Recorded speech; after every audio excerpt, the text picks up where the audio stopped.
quer criar uma nova ONU para chamar de sua. Essa é a principal crítica que analistas e líderes internacionais fazem ao Conselho da Paz criado por Donald Trump.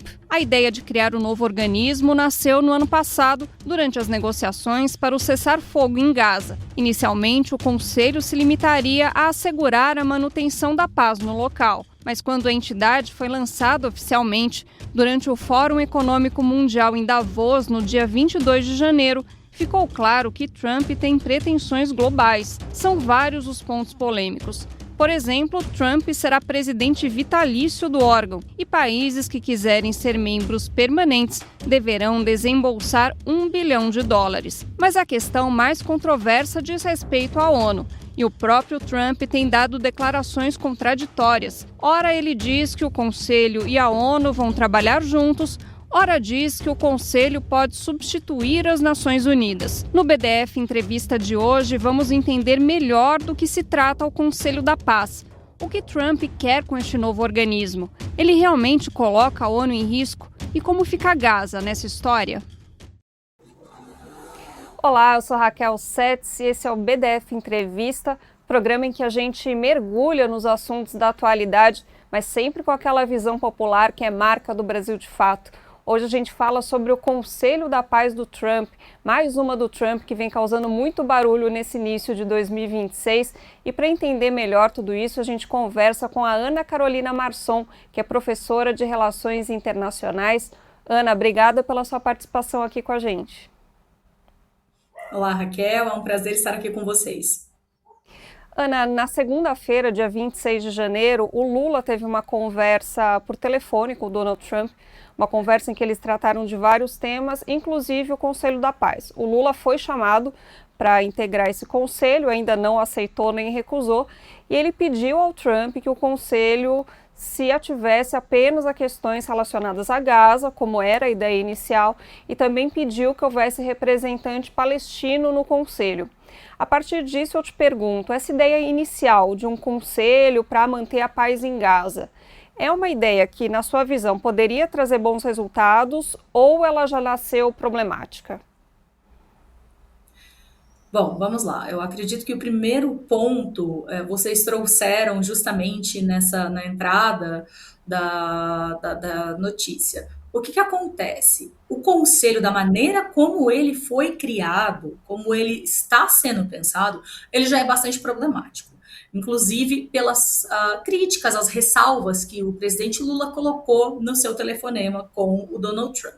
Então, o que acontece? Nós temos aqui um conflito histórico, um território altamente contestado, e quando eu digo território contestado, eu estou falando de toda essa região da faixa de Gaza, Israel, Cisjordânia.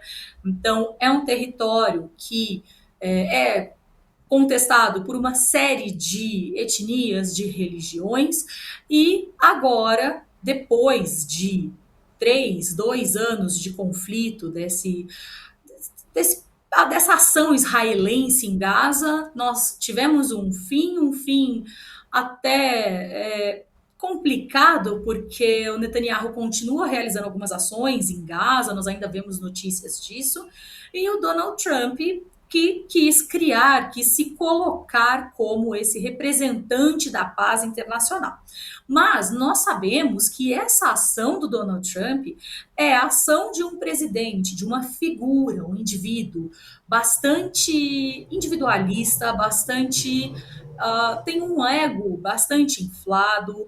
Então, queria o Nobel da Paz, inclusive aceitou a medalha da Maria Corina, que não tem representatividade nenhuma, visto que não foi ele quem ganhou. E nós vemos agora esse Conselho da Paz. Então, eu acredito que esse Conselho da Paz, na verdade, ele não seja benéfico para a situação em Gaza pela maneira como ele está sendo pensado. Então, no estatuto foi vazado um estatuto do Conselho, uma prévia desse estatuto, desse Conselho da Paz do Trump, e como vocês falaram, por exemplo, coloca o Trump como presidente vitalício, e um segundo ponto, não menciona Gaza. Em momento nenhum no estatuto Gaza é mencionada, ou seja, é um conselho criado, teoricamente, para manter a paz em um território que não é mencionado na carta constitutiva daquela organização. Então, eu acredito que da maneira como está, não seja benéfico, porque, no fim das contas, Gaza não, eu acredito que não será tratada da maneira como deveria, se for tratada. Uhum. Mais para frente a gente vai entrar mais nessa questão de Gaza, mas antes eu queria te perguntar como que você avalia a posição do presidente Lula, porque ele nem aceitou nem recusou a participação no Conselho, parece estar meio aí em cima do muro, né? E a gente teve, por exemplo, a fala do Aloysio Nunes, que é um tucano histórico que foi ministro das Relações Internacionais do Temer. Ele, numa entrevista, teve um posicionamento bem mais crítico ao Conselho, dizendo que o Brasil deveria rechaçar, não deveria entrar, né? Porque é um delírio narcísico do Trump.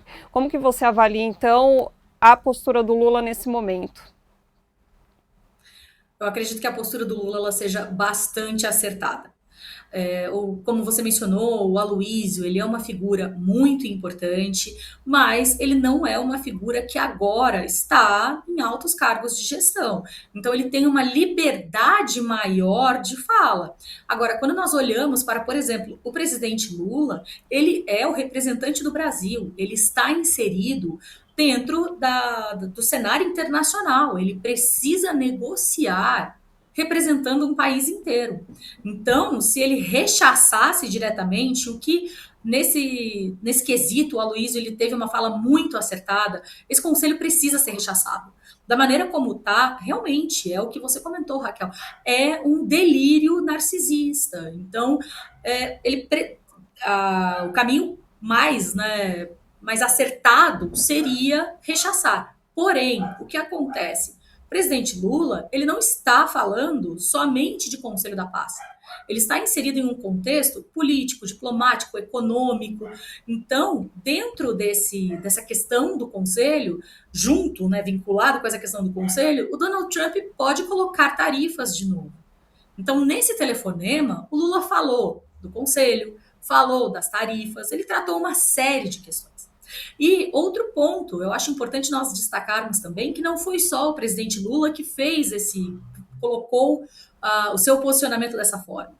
Então nós temos, por exemplo, o Reino Unido, que historicamente entrou em todas as contendas, todas as empreitadas dos Estados Unidos, Iraque, Afeganistão. O próprio Reino Unido se colocou também dessa forma, com ressalvas, não rechaçou diretamente.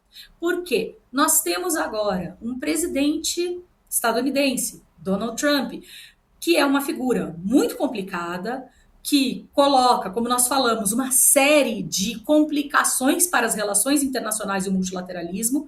Então, rechaçar diretamente pode representar alguma represália por parte dele. Então, eu acredito que o presidente Lula teve uma posição muito acertada. Uhum, e o Trump adora, né?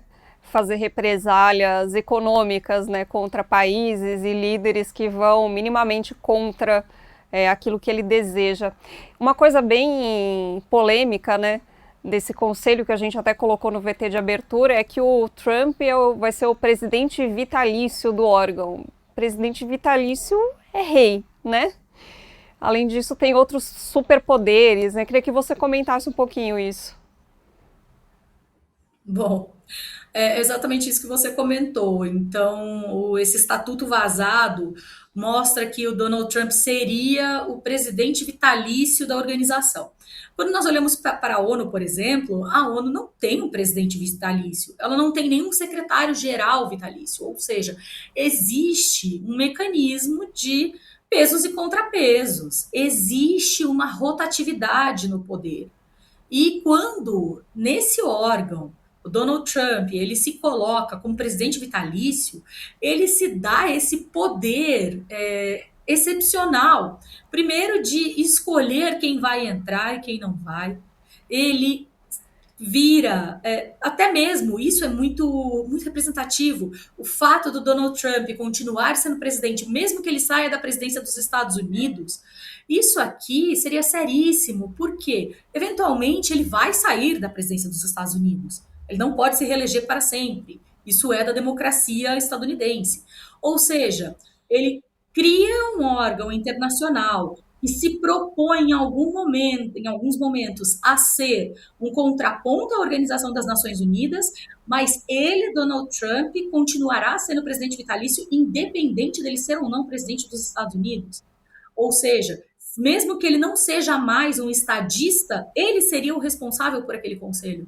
Então, na verdade, essa característica do conselho nos mostra esse caráter de servir ao ego, ao narcisismo do Donald Trump. Ou seja, ele querer se mostrar como essa figura internacional. Então, nós vemos que esse estatuto é bastante complicado. Uhum. Tem outra coisa bastante complicada também, que é o país que quiser ser membro permanente do Conselho tem que pagar uma taxa de US$ 1 bilhão. Parece um pouco a administração de um clube, né? Você se filia a um clube, paga uma taxa para, né, ser membro permanente. Esquisito, no mínimo, né? Esquisito, mas bem em linha com o pensamento do Donald Trump. Nós não podemos esquecer que o Donald Trump, ele é um milionário do ramo imobiliário. Ele tem uma série de investimentos nesse sentido e o pensamento dele é sempre desse jeito, é sempre nessa linha. Então, quando nós lembramos, por exemplo, uma fala dele em relação a Gaza, que ele ia pegar Gaza e transformar numa Riviera para milionários. Nós podemos até mesmo pensar na chamada, o cartão Gold, né, que tem o Green Card, e aí teria o Gold Card da cidadania, ou seja, os cidadãos com mais dinheiro, quem conseguisse, cidadãos de outros países que quisessem a cidadania estadunidense e tivesse 1 milhão para pagar, também conseguiria, né, essa cidadania Gold. Ele tem esse pensamento muito do setor privado para a área estatal. E não é. O que não procede, não deveria acontecer. Justamente porque a área estatal, a área do setor governamental, ela funciona de forma completamente diferente. Então, essa ideia do conselho de ter que pagar US$ 1 bilhão é o que você falou, parece a entrada de um clube comandado por ele, ou seja, ele é o presidente vitalício, ele escolhe quem entra, quem não entra, e quem quiser entrar ainda tem que pagar essa taxa. E outro ponto que eu acho importante nós destacarmos: toda organização internacional, ou seja, organização interestatal formada por países, ela depende da doação desses países para formar o seu orçamento. Por quê? Eles não têm um orçamento próprio, no sentido de a ONU não produz nada, ela não tem um PIB. Então, para ter o seu orçamento, fazer a sua operação rodar, ela precisa dessa doação. Então, o Donald Trump ele poderia até alegar que esse valor de entrada seria para o funcionamento da organização. Porém, qual é a diferença que nós vemos aqui? A ONU, ela não pede uma doação nesse montante, ainda mais porque não são todos os países que conseguem pagar. Então, para entrar na ONU, essa doação que os países fazem para compor o orçamento da ONU, se eu não me engano, é de 5% do PIB, 1% do PIB. Então, é um valor que vai variar de acordo com o PIB do país e que traz aí uma igualdade maior. Já esse conselho do Donald Trump fica bem nessa linha do clubinho mesmo, de paga, entra quem consegue pagar. Então, gera uma desigualdade no sistema internacional. Uhum. Uma coisa que eu mesma fiquei na dúvida, queria ver com você se essa minha dúvida procede, porque o Eu Trump ele não chamou, discuto, Raquel. acho que deve ter fechado meu microfone, Gabs, Agora voltou. agora Agora voltou. voltou.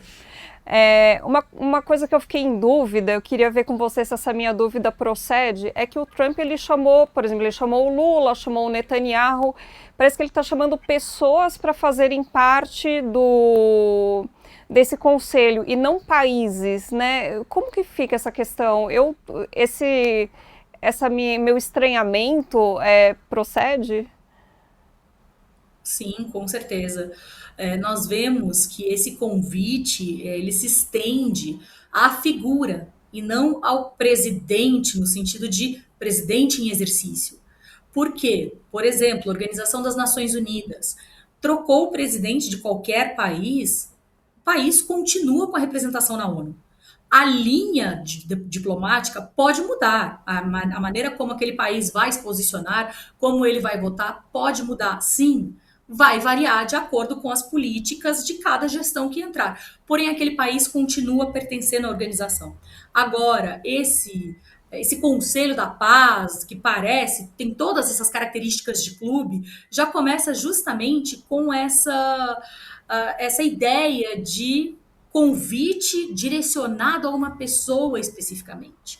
Então, se nós estamos falando de uma organização, vamos supor que essa organização não exista para competir com a ONU, mas é uma organização que vai existir dentro do cenário internacional, em nível intraestatal e que se propõe a debater questões do cenário global como um todo. Ou seja, pensando nessas características, a organização ela deveria ser maior do que as pessoas que a compõem. Ela deveria ser representada por estados, não por pessoas. Então, nós vemos que o Donald Trump ele tenta personificar, ele faz essa tentativa da diplomacia presidencial, dele ser esse epítome da diplomacia estadunidense. E ele estende esse comportamento para os outros países. Então, nós vemos que, conforme os convites foram chegando, eles foram chegando para as pessoas. Foi exatamente isso que você falou, Raquel, e que nos gera muita estranheza. Uhum. Tem um cachorro aí que também não está feliz com as atitudes do Donald Trump, mas vamos seguir aqui nossa conversa, aliás. A gente ainda está tentando entender, né, como que vai funcionar esse Conselho da Paz, muita coisa vem de informação vazada, né, mas o que já se sabe, o que a mídia internacional e nacional também já tem divulgado, é que embaixo desse Conselho da Paz, né, tem outros dois órgãos, outros dois conselhos. Um é um conselho executivo mais geral e outro é um conselho mais voltado para Gaza. Tem algumas pessoas que fazem parte desses dois conselhos e alguns nomes bastante polêmicos, entre eles o genro do Donald Trump e também o Tony Blair. Eu queria falar especificamente do Tony Blair, que ele é um ex-primeiro-ministro britânico e ele estava no comando do Reino Unido quando houve a invasão do Afeganistão e do Iraque. Ele apoiou e enviou as tropas do Reino Unido para esses dois países, para o desastre que foi feito ali nesses dois países, né? Então não parece ser uma pessoa muito adequada para a mediação de conflitos no Oriente Médio, correto? Exatamente. Então é isso que você falou, nós temos uma série de figuras polêmicas nesse conselho. Os mais polêmicos de todos, que foram os primeiros a serem nomeados, ou foram os primeiros a terem os seus nomes publicados na mídia, foram o Jared Kushner, que é esse genro do Donald Trump, que você comentou. Ele estava na primeira gestão do Donald Trump, ele participou da mudança da embaixada dos Estados Unidos em Israel para Jerusalém. Então, ele já é uma figura bastante polêmica. E o mais polêmico também, o Tony Blair. Então, o Tony Blair, ele não é mais um estadista. E aí nós entramos na pergunta anterior também que você tinha feito, né, dessa questão das figuras. Nós temos aqui duas figuras que não estão mais diretamente ligadas ao poder, principalmente o Tony Blair. O Tony Blair não faz mais parte de nenhuma... não representa nenhum poder dentro da Inglaterra. Ou seja, nós temos aqui uma pessoa física participando. É o Tony Blair, não é mais o primeiro-ministro da Inglaterra, não é mais o líder de determinado partido. Então, nós temos, primeiro ponto, uma pessoa física que não sabemos o que vai representar, porque não representa mais os interesses de um país, ou seja, o que ele vai defender? Como que ele vai trabalhar dentro desse conselho? Segundo ponto, é isso que você comentou, nós temos o Tony Blair como a figura que participou durante todas essas intervenções dos Estados Unidos. Então, já tem uma política, tem um posicionamento em política externa bastante enviesado quando nós falamos de Oriente Médio. Não é a figura mais indicada para esse caso, porque nós temos um conselho para resolver, para debater a questão de Gaza, sem um representante de Gaza, com pessoas físicas, representando os interesses, nós não sabemos de qual parte, e, por fim, um conselho que age, né, e dessa forma internacional, sem um escopo muito claro e com essas figuras que têm uma política muito clara, uma política externa muito clara em relação ao Oriente Médio. Então, é muito complicado quando nós temos Tony Blair como uma figura que seria um mediador dessa situação para Gaza. Então, de novo, eu acredito que esse conselho, na verdade, ele seja bastante fora do que nós esperaríamos para algo que vai negociar a paz em um território como Gaza. Uhum. Saiu ontem na coluna do Jamil Chad no ICL, né, que esse Conselho de Gaza já soltou uma primeira resolução, né, e aí eu vou ler um trechinho aqui do que o Jamil divulgou. O documento da resolução deixa explícito que a partir de agora, Gaza será um território governado a partir de pessoas indicadas exclusivamente pelo governo dos Estados Unidos. Você mesma citou, né, aquela ideia do Donald Trump de transformar Gaza em um resort de luxo, né? Então a gente sabe que o Donald Trump tem interesse, até interesse econômico, porque ele também é um cara do setor imobiliário, né, em Gaza. Esse conselho pode acabar servindo como uma ferramenta para o Trump realizar esse sonho dele de ter Gaza para si? Nesse ponto, eu acho que nós já precisamos ter mais cuidado. Então, é exatamente isso que você comentou sobre a resolução. Primeiro ponto, uma resolução de um conselho que ainda não está tão bem estabelecido, altamente questionado, sem um representante de Gaza, com figuras polêmicas que nós já comentamos. Então, vamos começar por esse ponto de essa resolução fala que Gaza seria governada por uma figura, alguém, uma pessoa indicada por esse conselho. Então, isso já é o primeiro ponto de combate, de problema que nós temos aqui. Por quê? Primeiro ponto de inflexão. Porque nós temos um território um território historicamente devastado. Nós tivemos agora toda essa ação de Israel muito complicada, que deixou uma série de problemas, deixou uma série de consequências, e nós vamos ter agora uma pessoa governando. Primeiro ponto, quem será essa pessoa? Como essa pessoa vai agir? Então, eu acho que sim, existe a possibilidade da instrumentalização por parte do Donald Trump. Porém, como esse conselho ele já está muito questionado, não aceita-se totalmente esse conselho, ele não é reconhecido 100%, eu não acredito que o Donald Trump ele consiga fazer essa instrumentalização de forma tão direta. Então, eu acredito que ele possa instrumentalizar no sentido de garantir que os interesses israelenses naquela região sejam feitos. Agora, chegar nesse limite de transformar Gaza numa Riviera, aí ele enfrentaria muita repercussão internacional. Aconteceria uma resistência muito maior, porque aqui seria abertamente o interesse de Donald Trump, pessoa física, não Donald Trump, presidente dos Estados Unidos. Então, como eu falei, eu acredito que sim, mas nós precisamos ter muito cuidado nessa análise, porque o Donald Trump, ele parece, e eu acho que é muito importante nós termos isso em mente, muitas análises, é muito fácil nós cairmos na análise de Donald Trump faz o que ele quer, a hora que ele quer e ninguém para ele. E ele faz o que ele quer sem resistência nenhuma. E, na verdade, não. Então, existe sim uma resistência. O próprio presidente Lula se colocou como uma figura nessa resistência de esse conselho, da maneira como está, não dá para seguir. O representante da Suécia também, ele se colocou de forma mais dura, falando que esse conselho não deveria existir. Então, o Donald Trump, ele enfrenta, sim, resistências internacionais. Ele vai sentindo. Então, ele é uma pessoa de muita bravata, de uma retórica muito dura, e eu acredito que ele vai sentindo a temperatura internacional. Então, ele joga uma série de falas complicadas, a mesma coisa da Groenlândia.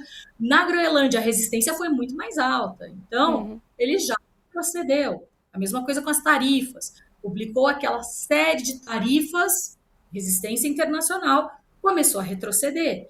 Então, em Gaza, sim, ele vai operacionalizar o Conselho para os seus interesses? Sim. A questão é quais interesses ele vai conseguir operacionalizar. Uhum. Teve uma outra coisa que desde o início, né, quando começou a se pensar nesse conselho voltado só para Gaza, tal, que foi dito que Gaza seria governada por tecnocratas. Queria que você explicasse um pouquinho esse conceito e se seria uma coisa problemática. Sim, bom, vamos lá. Tecnocratas. Tecnocrata seria aquela pessoa. Tô, vou tomar muito cuidado com essa explicação. Seria a pessoa desprovida de interesses políticos, seria a pessoa mais técnica. Então, seria interessante? Sim. Porém, tecnocratas normalmente tendem a desconsiderar idiosincrasias. O que são idiosincrasias? Especificidades. Então, nós estamos falando de Gaza, um território que tem uma religião muito clara, é um território que gostaria de ser governado seguindo as leis da sua religião, e colocar um tecnocrata poderia ajudar, dependendo de quem for. Eu acho que esse é o primeiro ponto. Dependendo de qual tecnocrata seria. Agora, colocar um tecnocrata em um país como um território como Gaza, que esse é outro ponto, não seria um país, seria um território. Ou seja, já não teria o status de país, teria menos poderes no cenário internacional, menos capacidades no cenário internacional, seria governado por alguém escolhido por eles e um tecnocrata.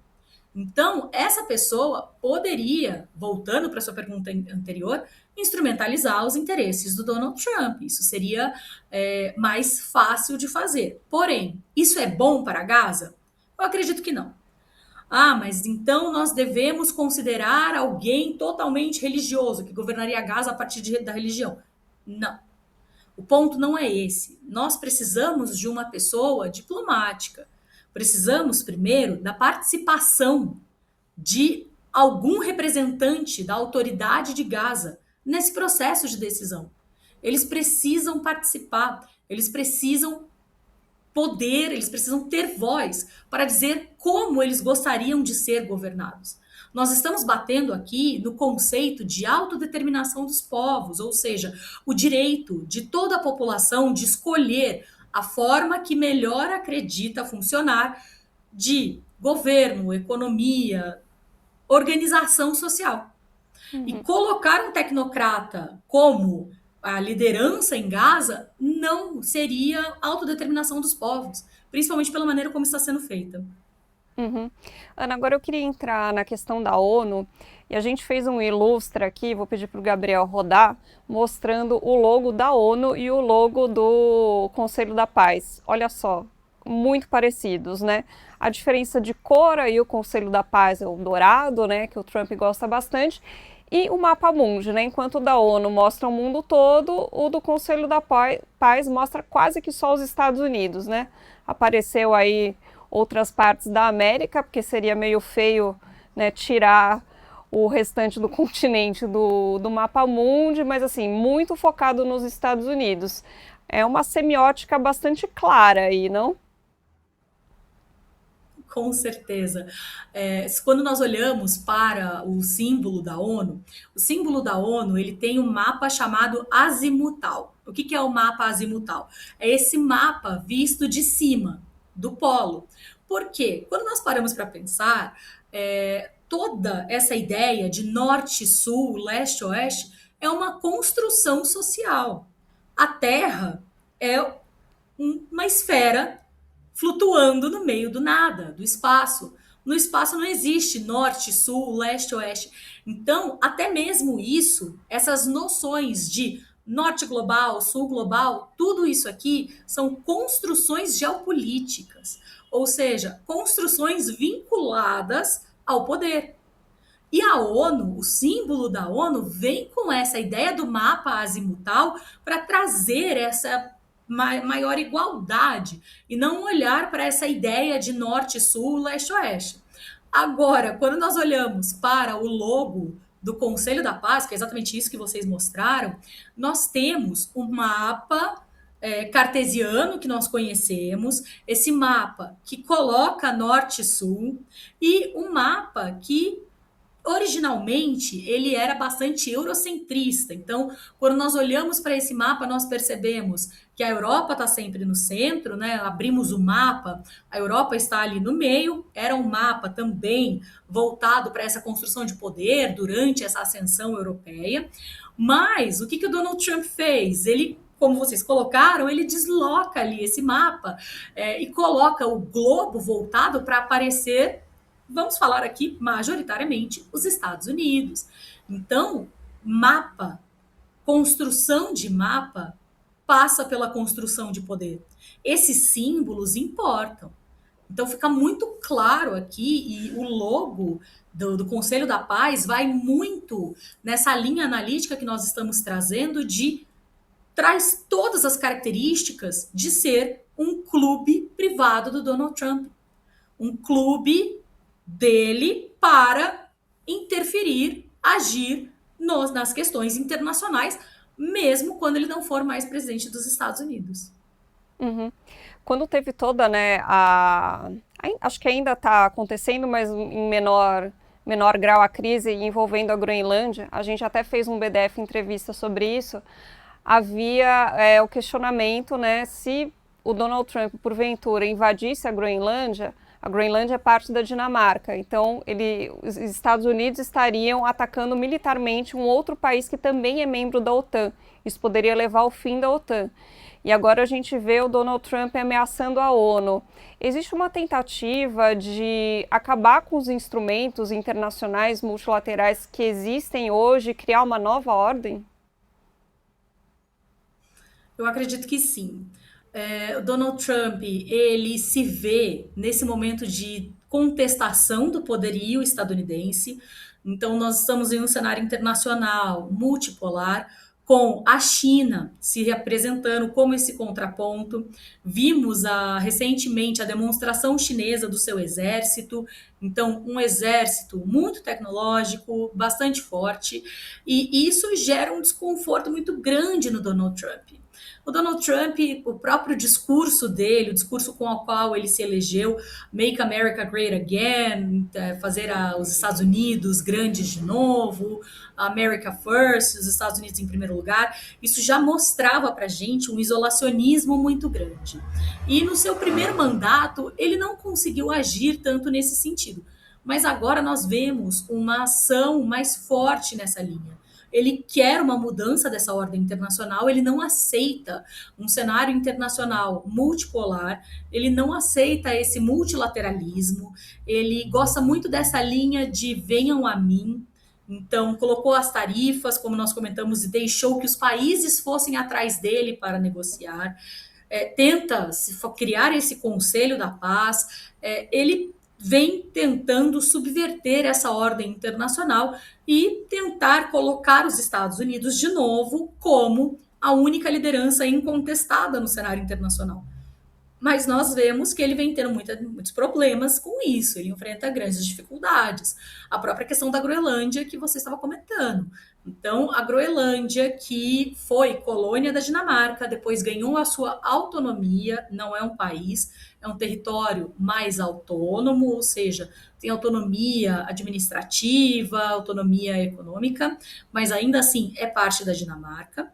Então, se o Donald Trump atacasse, estaria atacando um aliado da OTAN, o que não faz o menor sentido quando nós pensamos que a OTAN foi criada pelos Estados Unidos durante a Guerra Fria, foi criada com o intuito de conter a expansão na época do chamado comunismo internacional, e depois se tornou uma aliança mais voltada para a defesa dos seus membros, no geral, não só para essa contenção do comunismo pós-Guerra Fria. Então, ele fazer esse ataque seria, sim, um ataque à própria organização. E ele agora olha para esse cenário, vê que não tem esse espaço, então continua tentando, de todas as formas, minar esse cenário internacional. Fala que a ONU não funciona, mas também não faz nenhuma proposta para a melhoria da ONU. Então, ano passado, no seu discurso de abertura da Assembleia Geral, ele criticou a escadaria da ONU, falou sobre como ele e a esposa estavam em boa forma e criticou o teleprompter. Depois continuou seu discurso falando que ele tinha pacificado 7 conflitos internacionais, mas em momento nenhum, e inclusive falou sobre a questão da migração, falou que outros países deveriam seguir o exemplo dos Estados Unidos. Isso também mostra esse unilateralismo, esse isolacionismo de maneira muito clara. E depois critica tudo o que a ONU estava fazendo, ou seja, ele deixa muito claro o seu descontentamento com a ordem internacional vigente. A questão é, ele vai conseguir criar essa nova ordem internacional? Eu acredito que não. Então, por causa dessa multipolaridade, do multilateralismo, então tudo que ele tentou fazer agora, nós vimos que o tiro deu errado. Ele tentou colocar as tarifas, precisou voltar atrás e renegociar. Ele falou que ia invadir a Groenlândia, precisou voltar atrás. Em algumas questões ele foi aos finalmente, como por exemplo a Venezuela, mas isso é outra questão, não vou entrar aqui nesse mérito. Mas quando nós olhamos para pautas que envolvem países mais fortes, países que têm mais poder, seja econômico ou militar, de fazer frente aos Estados Unidos, nós vemos que ele sempre retrocede. Uhum. Mas tem uma questão que o Trump coloca que é em boa parte verdade, que a ONU tem se mostrado ineficaz para lidar com os conflitos que acontecem no mundo. Veja o massacre, o genocídio em Gaza, né? Na sua opinião, quais mudanças são necessárias dentro da organização para que ela consiga ser mais atuante, né, nesses cenários de conflito, de catástrofe humanitária? Bom, esse ponto que você colocou, Raquel, é uma das maiores discussões que acontecem hoje dentro da Academia de Relações Internacionais. Nós temos um questionamento muito grande sobre essa ordem internacional criada no pós-Segunda Guerra Mundial, baseada nessas organizações internacionais, com as características que elas possuem. Não existe uma resposta. Nós vemos que existem uma série de tentativas de melhorias, mas, e aí até mesmo a resposta para a sua pergunta, por que é tão difícil? Porque bate no conceito de soberania das nações. Ou seja, o Estado, o governo, ele tem a liberdade de fazer o que ele quiser, ele pode tomar as decisões que ele quiser dentro do seu território. Então, por exemplo, em 1994 aconteceu um genocídio em Ruanda, uma guerra civil que na verdade acabou virando um genocídio em Ruanda. E a ONU não entrou, acabou não se intrometendo na questão. Por quê? Teoricamente, o país era soberano e poderia fazer o que quiser. Então, o conceito, quando nós falamos sobre as organizações internacionais, nós, na verdade, estamos questionando um conceito anterior e que está ultrapassado. O conceito de soberania, ele surgiu em 1648, na chamada Paz de Westfália, que acabou a Guerra dos 30 Anos. Então, Guerra dos 30 Anos estava acontecendo na Europa por questões religiosas, envolveu uma série de países, e naquele momento eles assinaram o Tratado de Westfália, que gerou essa Paz de Westfália, que basicamente falava, então você pode fazer o que você quiser dentro do seu território, eu não vou intervir, e você me concede o mesmo direito. Então, quando nós falamos de soberania, nós estamos falando de um conceito de 1648. E é ele que baseia as relações internacionais até hoje. Então, por que eu estou falando disso aqui? Porque a ONU, ela é aquilo que os estados fazem dela. Então, ela não tem um escopo de atuação supraestatal. Ela não consegue agir acima dos estados. O que é isso aqui? Ela não pode passar por cima do estado e falar, agora eu vou intervir. Agora o Conselho de Segurança não tem mais membro permanente. ela é uma organização interestatal. Ela depende da decisão dos Estados-membros. E os Estados, eles não querem abrir mão da sua soberania. Justamente nessa linha de, se eu votar uma intervenção em algum país, podem votar uma intervenção no meu território mais para frente. Então, o conceito de soberania, ainda não estou falando que os países devam deixar de ser soberanos. Acho que a gente precisa fazer essa ressalva. O ponto não é esse. Mas o conceito de soberania, dentro desse cenário hoje, com a globalização, a interdependência econômica, ele traz uma dificuldade maior de atuação para as organizações internacionais. Então, existe uma solução? Não sei. A ONU, o que precisaria melhorar nela? Eu acredito que o primeiro ponto seria a extinção do Conselho de Segurança, ou minimamente a extinção dos membros permanentes. Sim. Quando nós olhamos para os membros permanentes da ONU, do Conselho de Segurança, é uma fotografia dos vencedores da Segunda Guerra Mundial. Então, aqui, deixa muito claro para a gente quem, na época, tinha poder e que hoje, teoricamente, também tem poder. Os outros países ficam à mercê da decisão desses 5. Eles são os únicos que têm o poder de vetar qualquer decisão. Ou seja, isso já está completamente errado. O próprio Conselho de Segurança, durante a Guerra Fria, ficou imobilizado por causa, na época, da União Soviética e dos Estados Unidos. Nenhuma resolução passava. E hoje nós seguimos nessa mesma linha. Então, guerra na Ucrânia. Nenhuma resolução aprovada em relação à Ucrânia por causa da Rússia. Genocídio em Gaza. Nenhuma resolução aprovada por causa dos Estados Unidos. Então, gera essa inação por parte da ONU. Então, eu acredito que, infelizmente, nós ainda estejamos usando um conceito de soberania bastante ultrapassado, que, por diversas vezes, protege violações de direitos humanos, situações muito complicadas, e que acaba gerando essa imobilidade de ação por parte das organizações internacionais. Acredito que vamos abolir a soberania dos Estados? Não. Mas que minimamente nós precisamos de uma organização com mais igualdade de representação. Ana, super obrigada pelo papo, viu? Eu que agradeço, é sempre um prazer participar aqui com vocês. E provavelmente a gente vai ter muito assunto de relações internacionais nesse 2026 que mal começou e já parece que durou uns 5 anos. Com certeza. Obrigada, Ana. E esse foi o BDF Entrevista. Aproveito para te lembrar que tem programa novo de segunda a sexta-feira. Você pode conferir às 16 horas no YouTube do Brasil de Fato, também na Rádio Brasil de Fato, 98.9 FM. Na TVT, o programa vai ao ar um pouco mais tarde, às 19 horas. Até a próxima. Tchau.